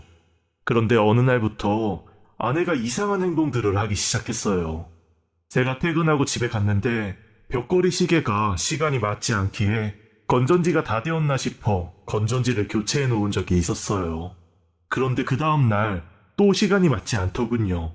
시계 뒷면을 보니 건전지가 빠져 있더군요. 이 집에 사는 사람이라고는 아내와 저뿐인데 이게 무슨 일인가 싶었죠. 여보, 당신이 시계 건전지 빼놨어? 네, 찔깍거리는 소리가 거슬려서요. 저는 아내가 예민하다고 생각했지만 그림 그리는 일, 그러니까 예술하는 사람이라 그런가 보다 생각했습니다. 더구나 아내는 집에 화실을 두고 몇 명의 아이들을 가르쳤기 때문에 집이라는 곳이 일의 현장이기도 했고 그래서 더욱 환경에 민감할 수 있겠다 싶어 단순하게 넘어갔던 것 같아요. 그런데 저의 손목시계까지 손수건에 싸서 화장대 서랍 안에 넣어두는 것을 보고서는 좀 이상하다 싶었어요. 손목시계에서 나는 소리가 커봐야 얼마나 크겠냐 싶었지만 아내는 밤에 잘 때 들리는 작은 소리도 싫다고 하더라고요. 뿐만 아니라 아내는 불을 다 끄고는 잠을 잘 수가 없어서 늘 스탠드를 켜놓고 잤어요. 저는 몇십 년간 살아오던 패턴을 한 번에 바꾸기 힘들겠다 싶어서 아내의 취향을 존중해 주었습니다. 그러던 어느 날, 그날은 제가 일정이 취소가 되어 집에 일찍 들어간 날이었어요. 집에 들어섰는데 한 학생이 울면서 뛰쳐나가더군요. 제가 놀라서 무슨 일이냐고 물었더니 선생님이 좀 이상하신 것 같아요. 저 너무 무서워요. 집에 갈래요. 하고는 그대로 나가버렸습니다.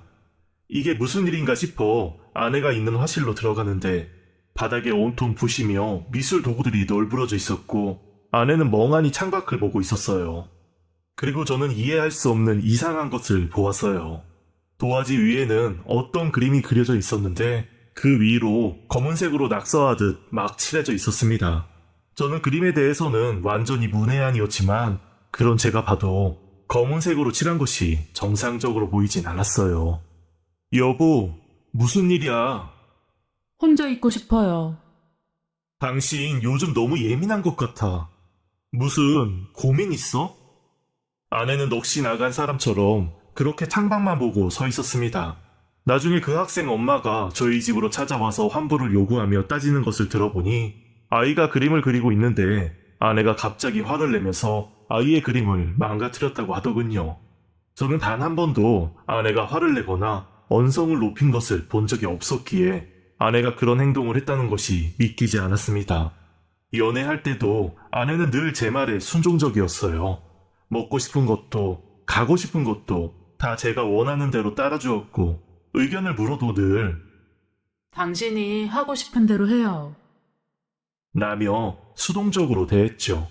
그때는 아내의 그런 모습이 결혼하면 큰 싸움 없이 내조 잘하며 그렇게 잘 살겠다 싶었어요. 사실 아내 전에 만난 여성들은 자기한테 맞춰주지 않으면 토라지거나 화를 내거나 해서 그런 연애에 제가 많이 지쳐있기도 했고요. 그런데 그런 아내가 소리를 지르며 화를 냈다니 믿기지가 않았죠. 제가 모르는 아내의 모습이 있었던 걸까요? 그래도 저는 아내가 임신을 해서 예민한 거라고 생각하며 임산부에게 좋다는 음식이며 태교에 좋다는 것들도 챙겨주며 아내를 다독여 주었습니다. 그렇게 아내가 딸아이를 출산했어요. 저희는 신혼여행을 다녀온 후 바로 아내가 임신했다는 것을 알았어요. 일명 허니문 베이비였죠.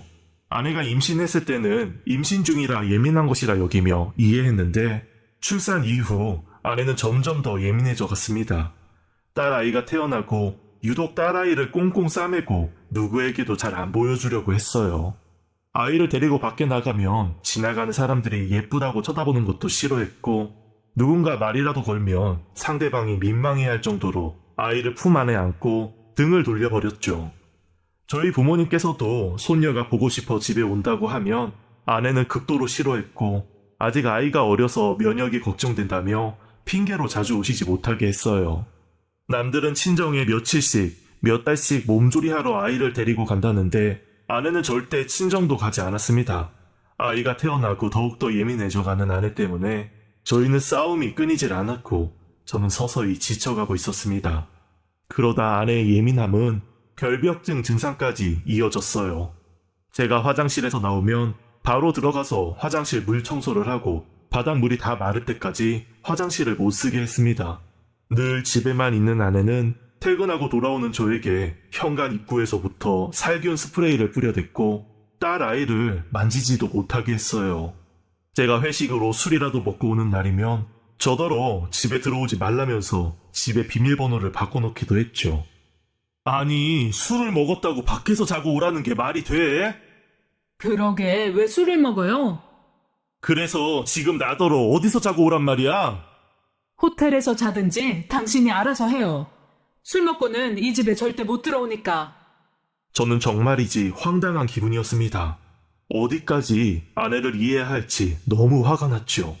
그리고 급기야 저희는 각방까지 쓰게 되었습니다.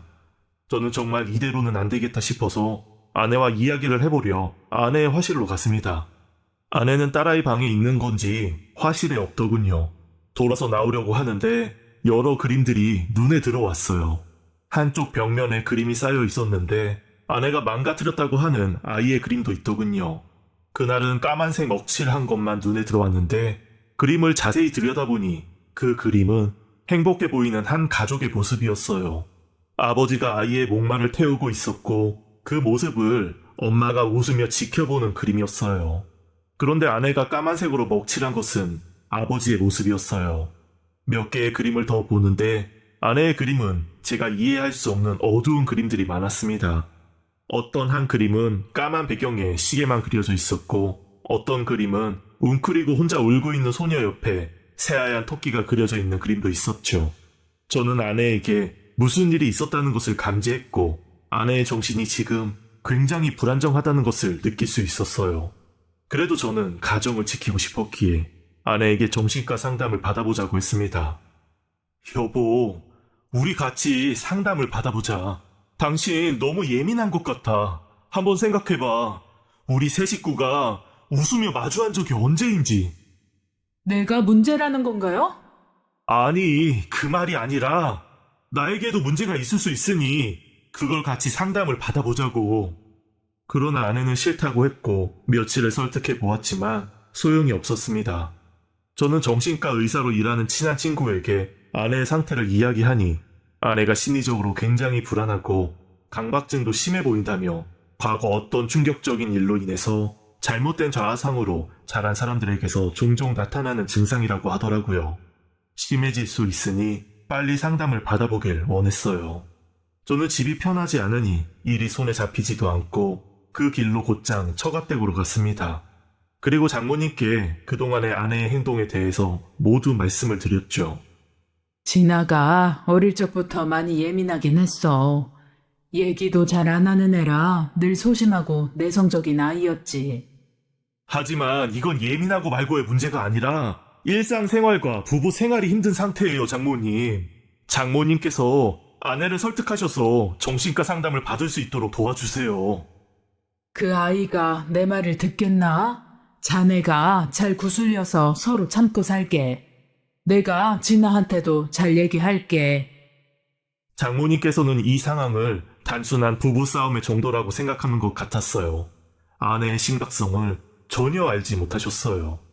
집은 더 이상 쉼터의 집이 아니었고 제가 꿈꿔왔던 행복한 가정은 어디에도 없었어요. 저는 집이라는 공간이 싫어졌고 언제까지 이렇게 살아야 하나 싶어 무척이나 괴로워했어요. 그래도 눈에 넣어도 아프지 않는 딸 때문에 오직 그 아이 하나만 보고 참았습니다.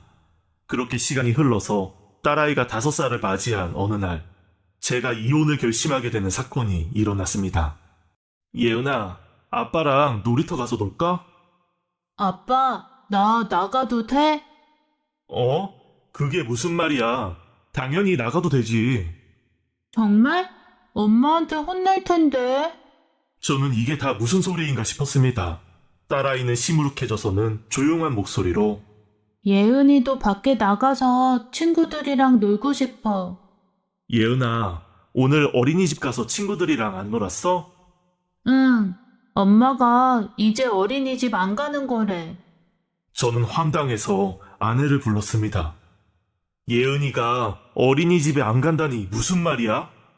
어떤 애들이 오는 줄 알고 예은이를 그 무리해 보내요. 제가 집에서 가르칠 거예요. 아니, 남들 다 다니는 어린이집인데 그게 무슨 말이야? 왜 그렇게 과잉 보호를 하는 거야? 과잉 보호라니요? 그럼 당신은 예은이한테 무슨 일이 일어나도 상관없다는 거예요?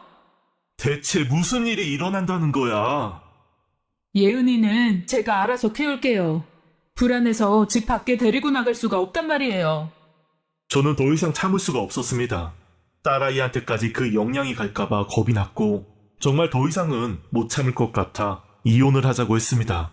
아이는 제가 키운다고 했죠. 아내는 그제야 울면서 잘못했다고 이혼만은 안 된다고 매달렸어요. 그때 당시 저는 아이 때문에 완전히 이성을 잃은 상태였고 아내에게 이혼을 해달라고 소리쳤습니다. 그동안 아내에게 쌓였던 것들이 모두 폭발해버린 것이었죠. 아내는 제 말에 자리에 주저앉아 펑펑 울었습니다. 저는 그날 이후 딸아이를 저희 부모님 댁에 맡기고 이혼을 진행했어요. 아내는 절대로 이혼은 안 된다고 매일같이 울면서 매달렸습니다. 저는 아내가 왜 이렇게 되었나 싶기도 하고 그리고 몇 년을 아이 엄마로 저의 아내로 살았는데 안타까운 마음이 들며 마음이 약해졌어요. 그래서 아내에게 그럼 저번에 내가 말한 정신과 상담 같이 받자 라고 했습니다. 아내는 잠시 머뭇거리다가 결심한 듯 알겠다고 했고 그렇게 저는 아내와 함께 정신과 상담을 받았어요. 의사 선생님은 아내가 자기만의 공간에서 빠져나오지 못하고 있다고 했어요. 상담을 하는 내내 아내는 의사가 묻는 말에 대답을 잘하지 못했고 그냥 눈물만 흘렸어요. 열쇠가 본인 손에 있으니 그 열쇠로 자물쇠를 열고 나와야 한다고 했지만 아내는 끝내 마음을 열지 않았습니다. 그래서 결국 체면 치료를 하기로 했고 저는 충격적인 사실을 알게 되었습니다. 아내는 고등학교 1학년 때 아버지로부터 몹쓸 짓을 당했다고 했습니다. 아내의 아버지는 어머니와 재혼한 새아버지였는데 고등학교 1학년 때 몹쓸 짓을 당하고 아무에게도 말 못한 채 혼자서 힘들어했다고 했어요. 캄캄한 밤이 되면 새아버지가 자신의 방에 들어왔다고 합니다. 자고 있다가 소주 냄새가 나서 눈을 떠보니 새아버지가 서 있었다고 했어요. 아직도 그 소주 냄새가 코끝에 남아있다면서 아내는 또 울었습니다. 적막한 공간에 시계 소리만 났고 아내는 초를 세며 빨리 시간이 흘러가길 바랬답니다. 울면서 오열하는 아내를 보며 저는 다리에 힘이 풀려 함께 울었습니다. 어떤 날은 아내가 키우던 토끼가 죽어서 너무 슬퍼하고 있는데 새아버지가 방에 들어와 나지막히 말했답니다. 어젯밤 있었던 일을 누구에게라도 말하면 너와 네 엄마도 이렇게 된다고요. 아내의 화실에 있었던 검은색 배경의 시계 그림만 덩그러니 있던 그 그림이 생각났습니다. 그리고 어둠 속에서 울고 있던 한 소녀와 함께 그려져 있던 토끼 그림도 떠올랐어요. 아내가 시계 소리에 민감하게 반응했던 것도 제가 술을 먹고 들어오는 것을 싫어했던 것도 모든 것에 예민하게 군 것들이 퍼즐처럼 왜 그랬는지 알게 되면서 저는 감당할 수 없는 충격과 슬픔이 몰려왔어요. 지금 글을 쓰고 있는 이 순간도 그때를 생각하면 숨이 멎을 듯이 가슴이 아픕니다. 처음으로 지우고 싶은 과거를 꺼낸 아내는 너무 많이 울고 힘들어해서 첫날의 상담은 길게 하지 못했어요. 집으로 돌아가는 길에 아내는 아무 말도 없었고 저 역시 아내가 겪었던 그 사실을 받아들이기 쉽지 않았어요. 저는 아버지께 아내와 마지막으로 회복을 위해 끝까지 애써보고 싶다고 말씀드리고 당분간 회사를 쉬게 되었습니다. 그때부터 저는 아내의 회복을 위해서 오로지 모든 시간을 쏟아부었어요. 상담이 이어졌고 아내는 그동안에 숨겨놓은 이야기들을 하나둘씩 꺼내놓았어요. 그리고 점점 더 저에게도 의지를 하며 진심으로 고마워했죠. 아내는 학창시절 유일하게 그림을 그리는 것이 전부였다고 했습니다. 마치 자신은 저주받은 인생처럼 느껴져 또래 친구들과는 어울리지 못했다고 했어요. 친구 이야기들은 전혀 다른 세상 이야기들로 들렸고 친구들이 아내에게 고민이라도 얘기하면 속으로 아니, 저게 고민이라고? 라는 생각이 들었답니다. 핸드폰을 바꾸고 싶다든지 용돈을 올려줬으면 좋겠다든지 옆 학교 농구부 오빠가 좋다든지 친구들의 이런 고민들이 아내에게는 너무나 아무것도 아닌 것처럼 느껴졌다고 해요. 아내는 그때 당시 신은 정말로 존재하는 건지 나는 왜 태어났는지 그런 게 고민이었다고 합니다. 한 번은 그런 고민을 친구에게 말했는데 그 다음날 아내는 학교에서 왕따가 되어 있었대요. 아내는 그때부터 절대로 자신의 속마음을 이야기하지 않았다고 합니다. 고등학교 2학년을 올라갈 무렵 아내는 기숙사가 있는 학교로 전학을 가게 되었는데 그때 아내는 알았대요. 엄마가 그 사실을 알고 있구나 라는 것을요. 아내는 친아버지가 세상을 떠나고 엄마와 둘이서 지하 단칸방에서 정말 어렵게 살았다고 해요. 그러던 중 엄마는 새아버지와 재혼을 하셨는데 너무나 어렵게 살았던 터라 재혼 후 따뜻한 집에서 따뜻한 밥을 먹을 수 있다는 것만으로도 너무 행복했었다고 하더군요. 처음으로 엄마가 웃는 모습을 보고는 지금 엄마의 행복을 깨트리고 싶지 않다라는 생각을 했답니다.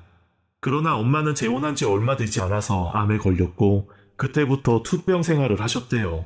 그래서 아내는 더더욱 나 하나 입 다물면 아무 문제 없을 거야. 라고 생각하며 그렇게 엄마에게조차 그 일을 말하지 못했다고 합니다. 자신의 몸 하나 돌보지 못하는 힘이 없는 엄마는 자신을 지켜줄 수 없다고 생각했던 것 같습니다. 참 미련한 사람. 저는 아내를 안고 많이 울었습니다. 그렇게 아내의 엄마마저 재혼한 지 1년 만에 암으로 세상을 떠났습니다. 현재 제가 알고 있는 장모님은 아내의 친엄마가 아니었던 것이었죠.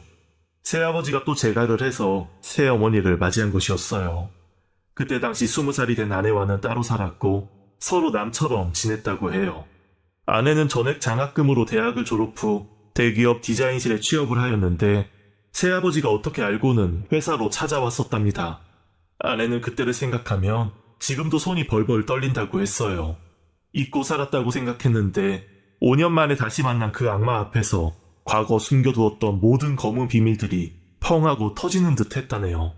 자기 모습 뒤로 그 비밀들이 만천하에 공개되어 사람들이 모두 자기를 보고 수군거리는 것 같은 느낌이었다며 그때 너무 힘들었다고 했어요. 악마는 수시로 아내를 찾아와서 돈을 요구했고 아내는 비밀이 탄로날까 두려워 그때마다 그 돈을 해주었다고 했어요.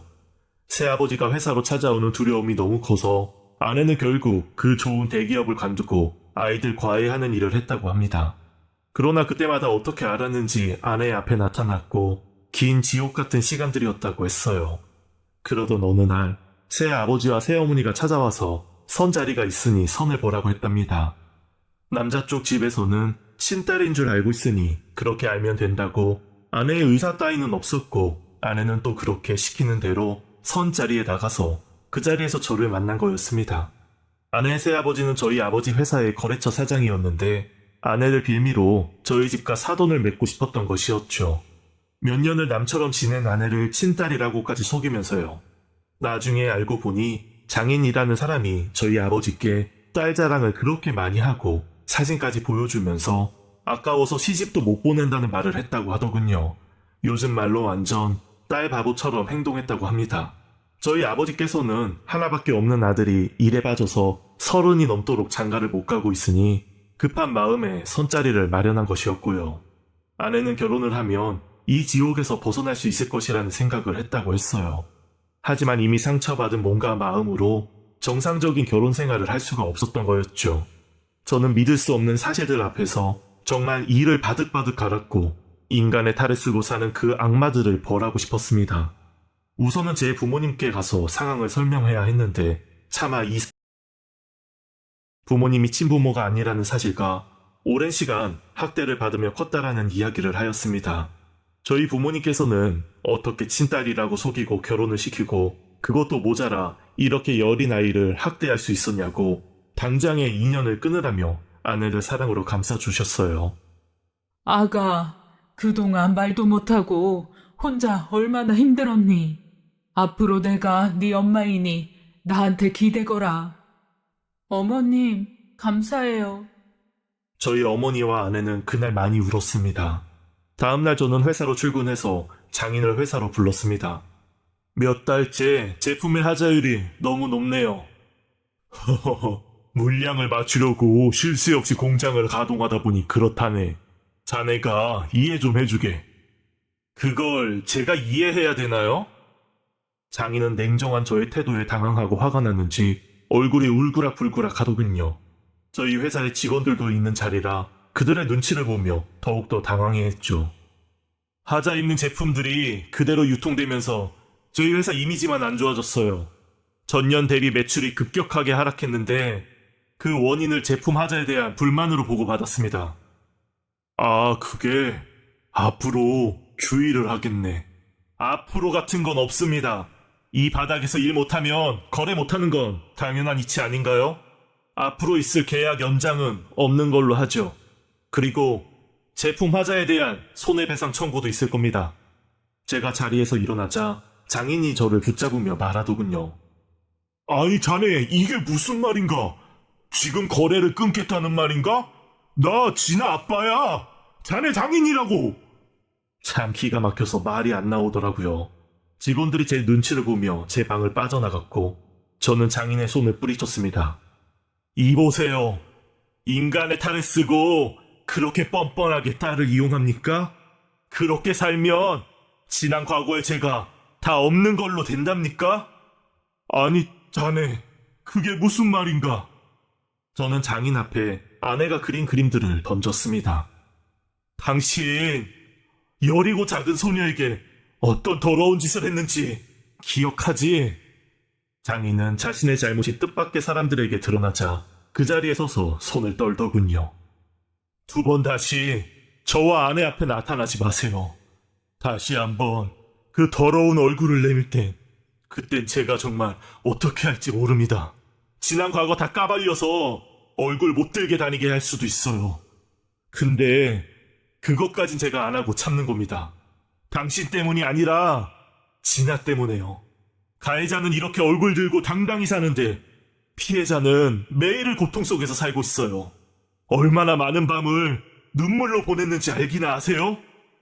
장인은 아무런 말도 하지 못했습니다. 내가 진아에게 무릎 꿇고 빌겠네. 이제 와서 그게 무슨 소용이 있겠어요. 아내에겐 당신에게 받는 사과보다 당신 얼굴 보는 게 더 힘든 일인데. 그날 이후 저는 장인의 회사와 거래를 끊어버렸습니다. 장모가 몇 번 회사로 찾아왔지만 저는 만나주지도 않았고 하루에도 수십 번씩 전화와 문자가 와서는 차단시켜버렸어요. 결국 저희 회사와 거래가 끊긴 것을 시작으로 품질에 대한 인식이 나빠져 다른 회사와의 거래도 차차 끊기기 시작하더니 마침내 장인의 회사는 부도가 났다고 하더군요. 그 사람들이 그것으로 제값을 받았다고 생각하지 않았으면 좋겠네요. 아내가 당한 고통에 비하면 그건 아무것도 아니니까요. 저희 부부는 지속적으로 상담을 받았고 아내는 몰라보게 밝아졌고 많은 것들이 변했어요. 저로부터 사랑을 받고 있다는 것이 어떤 것인지 알게 되었다고 했어요. 저 역시 아내의 과거 상처를 보듬어주면서 무엇이 사랑인지 알게 되었어요. 그렇게 15년이라는 세월이 흘렀네요. 저희는 딸만 둘 가진 부부로 예쁘게 잘 살아가고 있습니다. 혹시나 이 사연을 듣는 분들 중에 과거의 상처로 힘들어하고 계신 분들이 있다면 힘내시라는 말씀을 꼭 드리고 싶습니다. 당신을 안아줄 사람들이 분명히 주변에 있을 거예요. 긴 글 들어주셔서 감사합니다. 지금까지 사연 읽어주는 남녀였습니다. 끝까지 함께 해주신 여러분 감사드리며 저희는 다음 사연으로 돌아올게요. 여러분의 소중한 댓글 참여 부탁드려요. 구독, 좋아요, 사연 공유는 저희에게 큰 힘이 된답니다. 사연이 재미있으셨다면 꼭 부탁드려요. 언제나 여러분의 하루가 평안하시길 기도하겠습니다. 늘 건강하세요. 감사합니다. 안녕하세요.